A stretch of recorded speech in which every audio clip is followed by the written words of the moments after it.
Okay, नमस्कार मित्रांनो.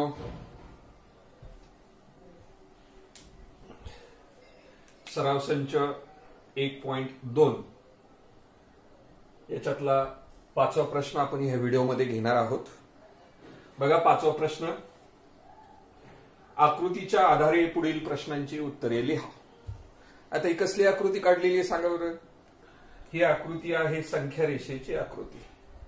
ह्या संख्या रेषेच्या आकृतीवरती एक रेषा काढलेली आहे. त्या रेषेवरती वेगवेगळ्या प्रकारचे बिंदू आहेत. संख्या रेषा सुद्धा म्हणता येणार नाही, पण त्या रेषेवर वेगवेगळ्या प्रकारचे बिंदू आता आपल्याला दिसत आहेत. आता त्या आकृतीवरनं आपल्याला प्रश्नांची उत्तरे लिहायची. बघा, पहिला प्रश्न. किरण आरपी विरुद्ध किरणाचे नाव लिहा. किरण आरपी कुठे आहे? आरपी हा किरण, आरपी म्हणजे ह्या दिशेला जाणारा किरण. याच्या विरुद्ध दिशेला जाणारा किरण कोणता असेल? असा, म्हणजे आर एस किंवा आर टी. आणि म्हणून या ठिकाणी बघा दोन किरणांची नाव लिहिले, आर एस आणि आर टी. लक्षात घ्या, आरपी म्हणजे इकडच्या दिशेला असले, ह्या दिशेला हा किरण आहे. ह्या किरणाच्या विरुद्ध दिशेला असलेल्या किरणांची नावं जर सांगायची झाली तर आर एस किंवा आर टी. आणि म्हणून दोन किरण आहेत, आर एस किंवा आर टी, अशा पद्धतीने. चला पुढचा प्रश्न. किरण पी क्यू व किरण आर टी. बघा, पी क्यू किरण हा इकडं, आणि दुसरा आरपी किरण हा इकडं, आरपी पण आणि पी क्यू पण इकडं, म्हणजे दोन्ही किरणांची दिशा एकच आहे. आणि या दोघांमधला छेद विचारला तुम्हाला. छेद विचारला म्हणजे दोघांमध्ये हा एवढा पोर्शन कॉमन आहे की नाही? कोणता पोर्शन कॉमन आहे? हे बघा, आर पी म्हणजे इकडच्या दिशेला गेला आणि आर क्यू तो पण ह्याच दिशेला गेला.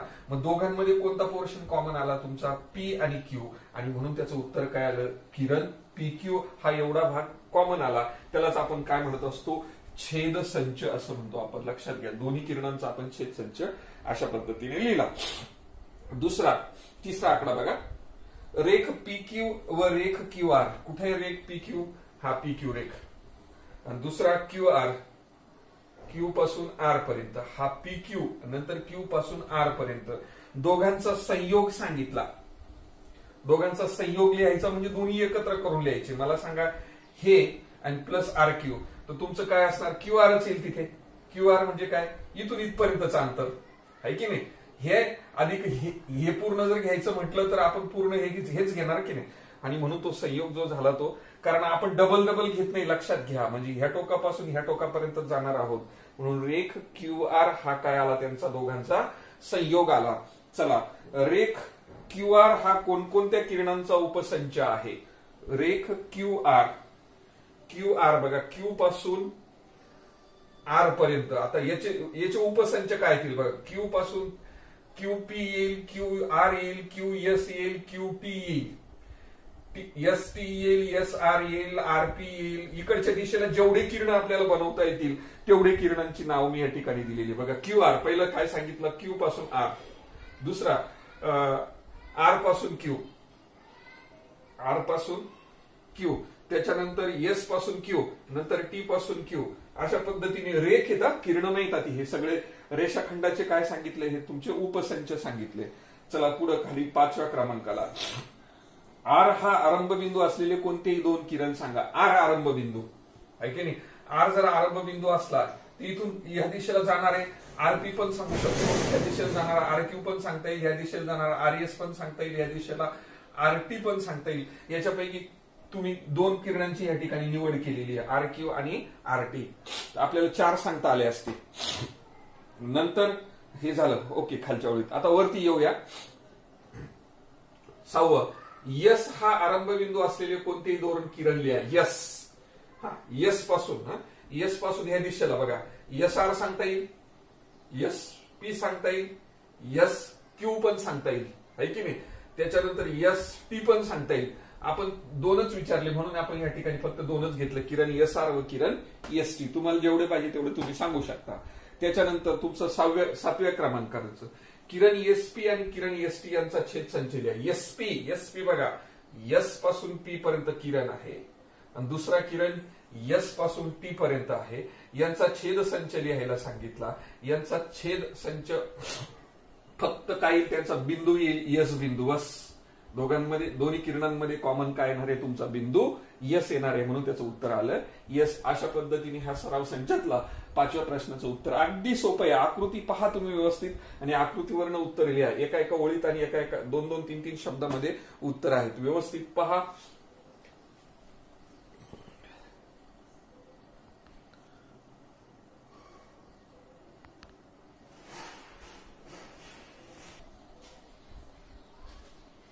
ओके. प्रश्न 6वा बघा. प्रश्न 6वा आहे, पुढील आकृतीच्या आधारे प्रश्नांची उत्तरे लिहा. या ठिकाणी आता संख्या रेषा आपल्याला दिलेली. संख्या रेषेवरती सगळे तुमचे बिंदू दिले आणि बिंदूंच्या खाली त्या बिंदूंचे निर्देशक आपल्याला या ठिकाणी दिलेले. बघा 0 0च्या उजव्या बाजूला इथे एकाचा अंक नाही पण एक धरायचा, कारण पुढे 2 आला. 2 नंतर इथे 3, इथे 4, 4 नंतर इथे 5, इथे नंतर 6, 6 नंतर इथे 7, अशा पद्धतीने. नंतर इकडे एक दिलेला नाही पण एक घ्यायचा आपण ह्या ठिकाणी. -1, -2, -3, -4, -5, -6 अशा पद्धतीने आपण संख्या रेषा या ठिकाणी काढलेली. अतिशय सोपा असा भाग आहे, फक्त लक्षात घ्या तुम्ही. बघा बिंदू बी पासून समदूर असणारे बिंदू कोणते. आता बी बिंदू आहे की नाही, बी बिंदू पासून समानांतर बी बिंदू पासून 2 घरं बघा, 1 2 2 घरावर सी बिंदू आहे, त्याच वेळेस 2 घरावर ए पण बिंदू आहे, म्हणून ए आणि सी इकडच्या ए टोकाचा आणि सी टोकाचा हे 2 बिंदू समान अंतरावर आहे, म्हणून पहिलं काय आलं आपलं ए व सी, लक्षात घ्या. नंतर दुसरा काय येणार बघा, दुसरा आपण समजा इकडं जर आलो तर तुमचं डी आहे की नाही, इकडं डी बिंदू आहे, तर त्यावेळेस तुमचा इकडं कोणता आहे पी बिंदू आहे. पी आणि डी हे समान अंतरावरती आहेत आणि म्हणून काय लिहू शकतो आपण पी व डी बिंदू. तेवढेच घर इकडे तेवढेच घर तिकडे जायचं आपण, फक्त बाकी काही करायचं नाही.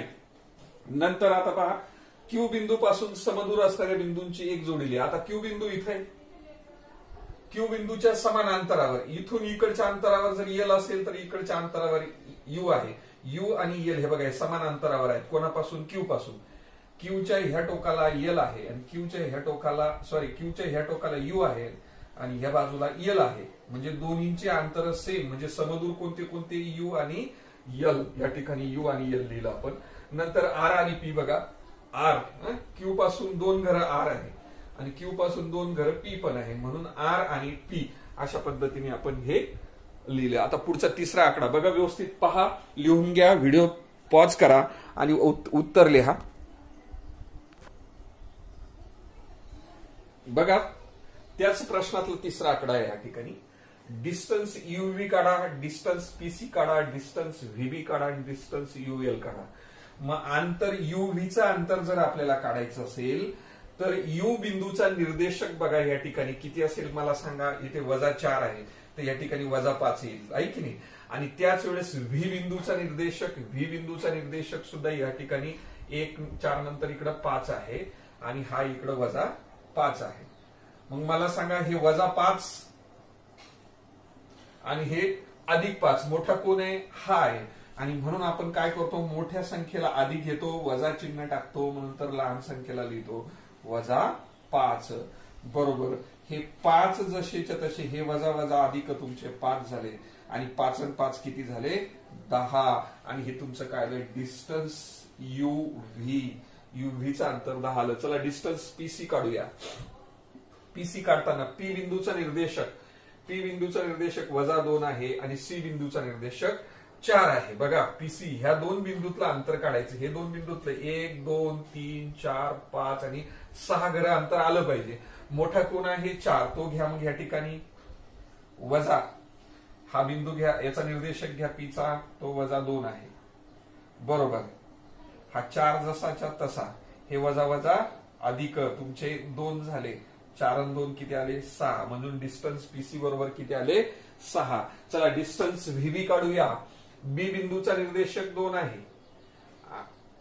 आणि व्ही बिंदूचा निर्देशक 5 आहे. मग मोठा कोण आहे तुमचा या ठिकाणी 5 मोठा आहे. मग 5ला आपण घ्या आधी, वजा नंतर 2ला घ्या. 5तनं 2 गेले, खाली उरले 3. खरंच 3 घर आहे का चेक करू शकता तुम्ही. 1 2 आणि 3 बरोबर. बी आणि व्ही मध्ये 3 घरांचं अंतर आहे, 3 एकक एवढं अंतर आहे. चला आता डिस्टन्स युएल काढूया. डिस्टन्स युएल काढायचा तर यू बिंदूचा निर्देशक बघा कुठं आहे -5 आहे आणि एल बिंदूचा निर्देशक तुमच्या इथं -3 येतील. -3 मोठे का -5 मोठे? अर्थात -3 मोठे असतात म्हणून -3 घेतले बाळांनो. बघा एल बिंदूचे निर्देशक -3 लिहिले, त्याच्यानंतर -5 घेतले कारण ही संख्या लहान आहे आणि म्हणून ती -5 वजा कंसामध्ये 5 बरोबर. हे -3 जसेच्या तसे, दोन्हींना वजा चिन्ह असल्यामुळे आपण अधिक करतो, अधिक 5 झाले आणि 5 3 गेल्यानंतर खाली किती उरले तुमचे? 2. खरोखर 2 घर आहे का चेक करू शकतात बघा तुम्ही.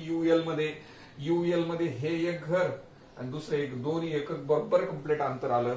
अशा पद्धतीने हाही प्रश्न आपला या ठिकाणी संपलेला आहे. सराव संच 1.2 कंप्लीट या ठिकाणी झालेला आहे. पुढचा सराव संच आपल्याला लगेच घ्यायचा आहे. बघून घ्या पूर्ण कंप्लीट. चला मित्रांनो, अतिशय महत्वाचा भाग आता आपण बघत आहोत. भूमितीमध्ये सशर्त विधाने याचा अर्थ लक्षात घ्या.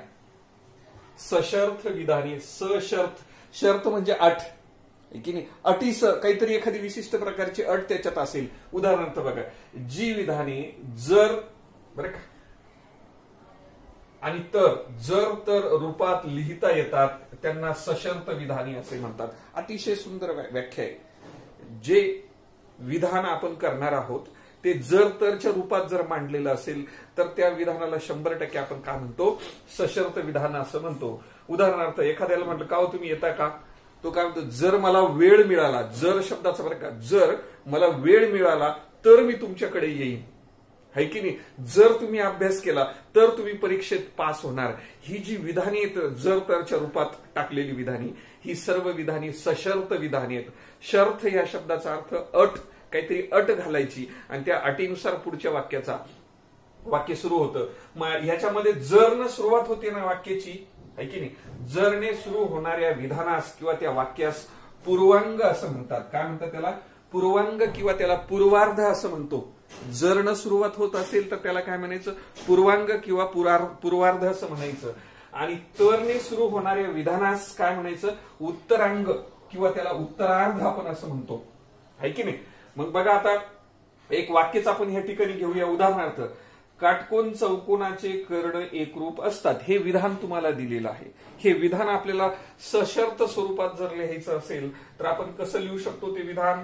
जर दिलेला चौकोन काटकोन चौकोन असेल तर त्याचे कर्ण एकरूप असतात. विधान किती सुंदर होतं बघा. काटकोन चौकोनाचे कर्ण एकरूप असतात म्हणजे चौकोन काटकोन असेल, म्हणून जर दिलेला चौकोन काटकोन असेल इथपर्यंत, मग तिथून पुढचं हे अर्ध जे वाक्य आहे ते कुठे गेलं तुमचं? तर त्याचे कर्ण एकरूप असतात, त्याचे कर्ण एकरूप असतात.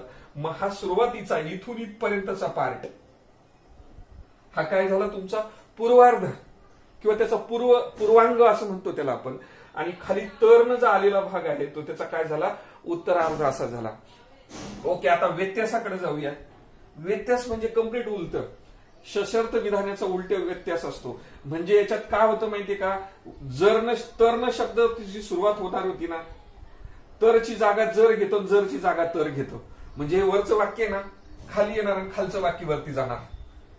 तर्ण सुरुवात होते आणि जरनं ते शेवट होते. म्हणजे उदाहरणार्थ बघा, आता या ठिकाणी जर दिलेला चौकोन काटकोन चौकोन असेल तर त्याचे कर्ण एकरूप असतात.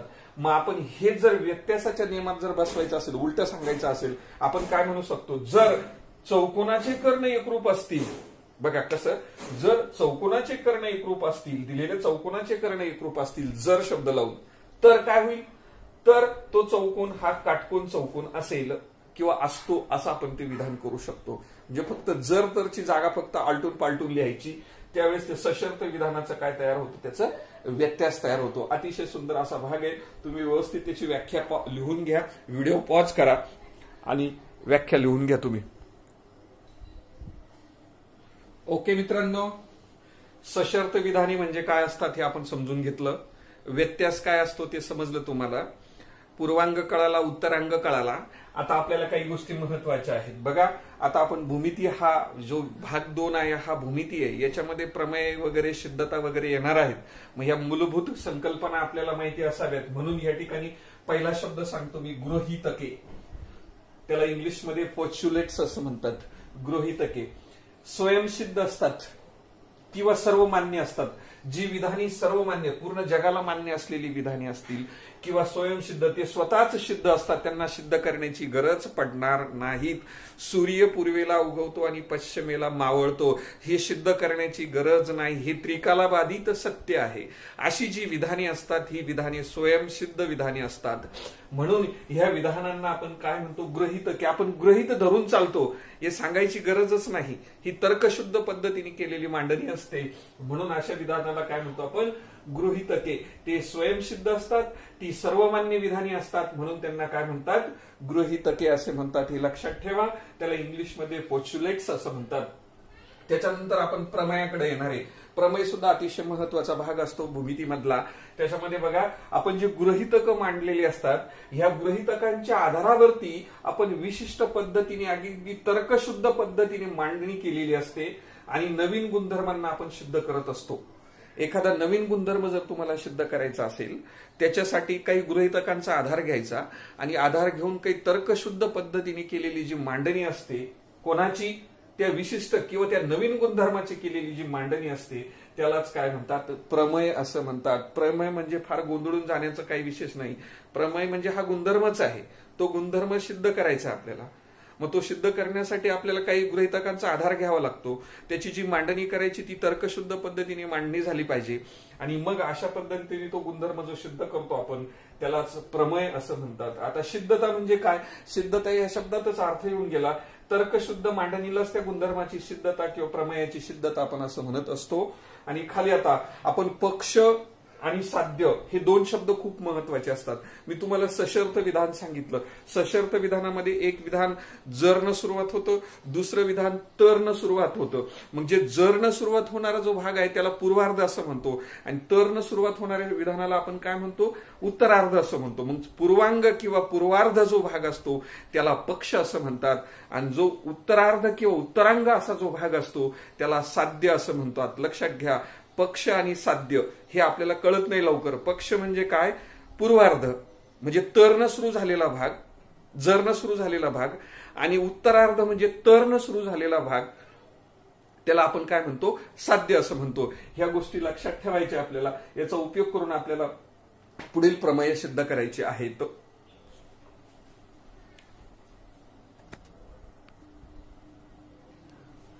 ओके मित्रांनो, सराव संच 1.3 ला आपण सुरुवात करतोय आहे. त्याच्यातला पहिला प्रश्न बघा, पुढील विधाने जर आणि तर ह्या रूपात मांडायची. म्हणजे दिलेली विधाने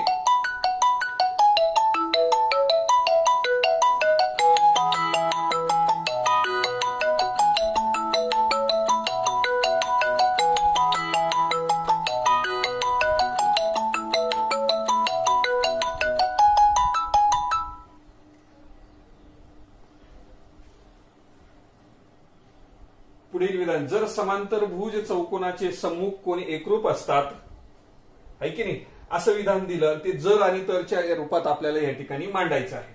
बघा आता आपल्याला काय करायचं, हे जे विधान आहे ना, ह्या विधानाचे दोन तुकडे करायचे.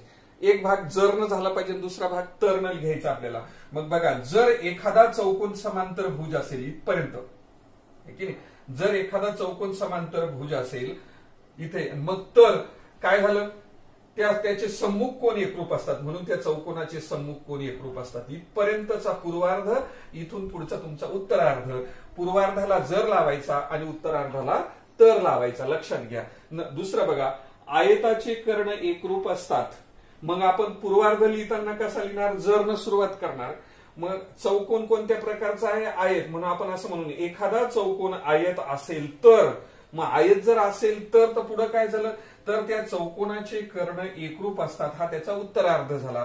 पूर्वार्धाला जर लावला, उत्तरार्धाला तर लावला. हे तुमचं विधान झालं जर तरच्या स्वरूपात. आता एक तिसरं आहे, ते तुम्ही करणार आहात पण मी तुम्हाला सांगून देतो. समद्विभुज त्रिकोणात शिरोबिंदू व पायाचा मध्यबिंदू यांना जोडणारा रेषाखंड पायाला लंब असतो. हे दिलेलं विधान आहे. हे विधान आपल्याला सशर्त स्वरूपात मांडायचं असेल तर आपण काय म्हणू शकतो बघा, जर दिलेला त्रिकोण हा तुमचा समद्विभुज त्रिकोण असेल इथपर्यंत, मग तर शब्द लावायचा. तर त्या त्रिकोणात शिरोबिंदू व पाया यांना जोडणारा जो मध्यबिंदू असतो हा त्या रेषाखंडाला काय असतो, त्या रेषाखंडाला म्हणजे पायाला काय असतो, लंब असतो. हे लक्षात घ्या. कसं सुरुवात केली, जरनं सुरुवात केली. त्रिकोण समद्विभुज त्रिकोण आहे तर म्हणायचं मग त्या त्रिकोणाचे शिरोबिंदू व पायाचा मध्यबिंदू यांना जोडणारा रेषाखंड पायाला लंब असतो. इथे जर घालायचा आणि इथे तर टाकायचा आणि तेच विधान जसंच्या तसं मांडायचं. याला म्हणतात जर आणि तर स्वरूपात मांडणे किंवा सशर्त विधान लिहिणे असं म्हटलं जातं.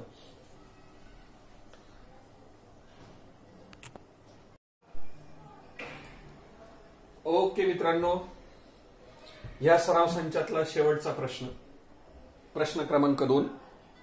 पुढील विधानांचे व्यत्यास लिहा. विधान दिलं त्या विधानाचा व्यत्यास आपल्याला या ठिकाणी लिहायचा आहे. बघा, 2 समांतर रेषा व त्यांची छेदिका दिली असता होणारे विक्रम कोण एकरूप असतात. आता हे विधान दिलं, हे विधान आपल्याला व्यत्यास लिहायचा. म्हणजे ज्याचा उत्तरार्ध असतो तो पूर्वार्ध करायचा आणि पूर्वार्ध हा उत्तरार्ध करायचा. म्हणून बघा, होणारे विक्रम कोण एकरूप असतात, है की नाही. आता हे तुमचं पूर्वार्ध होईल. मग जर 2 रेषा व त्यांची छेदिका दिली असता होणारे विक्रम कोण एकरूप असतील. बघा, होणारे विक्रम कोण एकरूप असतात म्हणजे असतील असा शब्द. मग त्याचा जो सुरुवातीचा तुमचा पूर्वार्ध होता तो आता उत्तरार्ध होईल. तर त्या रेषा समांतर असतात. मग तर त्या 2 रेषा समांतर असतात. म्हणजे पूर्वार्धाचा उत्तरार्ध करायचा, बाकीचा काहीच बदल करायचा नाही. यालाच म्हणतात व्यत्यास.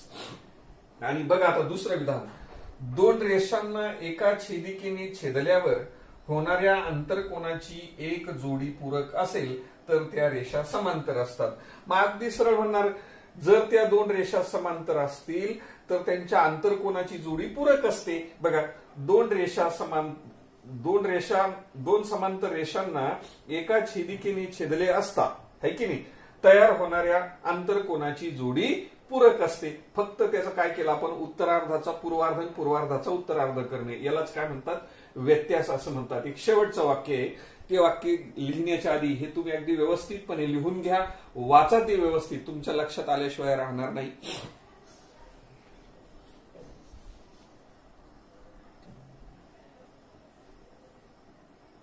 ओके, तिसरं उदाहरण बघा. या प्रश्नातलं शेवटचं उदाहरण आहे. आयताचे कर्ण एकरूप असतात, नाही का. हा गुणधर्म आहे. हा आपल्याला जर तर मध्ये किंवा व्यत्यासात जर दाखवायचा असेल तर तो कसा लिहिणार. जर एखाद्या चौकोनाचा कर्ण, नाही का, आयत हा चौकोनाचा प्रकार आहे. जर एखाद्या चौकोनाचा कर्ण एकरूप असेल किंवा असतील तर तो चौकोन कोणत्या प्रकारचा असतो, आयत असतो. नुसतं आपल्याला काय आयताचे कर्ण एकरूप असतील तर आपण विधान काय केलं, जर एखादा चौकोन त्याचे कर्ण एकरूप असतील, हा पाठीमागचा भाग आधी घेतला, कर्ण एकरूप असतील तर हा तो आयत असतो हे नंतर सांगितलं. म्हणजे आधी शेवटी दिलेलं आधी घ्यायचं, आधी दिलेलं शेवट आणायचं. याला आपण व्यत्यास असं म्हणतो. आणि त्याला जर आणि तरच्या शब्दात आपण म्हणजे सशर्त विधानाच्या पद्धतीने आपण मांडणी करतो. अशा विधानांना आपण काय म्हणतो, व्यत्यास असं म्हणत असतो. मित्रांनो, हे प्रकरण आपलं या ठिकाणी संपलेलं आहे. ह्या व्हिडिओमध्ये 2 प्रश्न संग्रह आपण या ठिकाणी घेतलेले आहेत. तुम्ही काळजीपूर्वक अभ्यासा, तुमच्या वहीमध्ये लिहून काढा. आता उद्याला आपण पुढच्या याला गणित भागच्या दुसऱ्या प्रकरणाला सुरुवात करणार आहोत. धन्यवाद.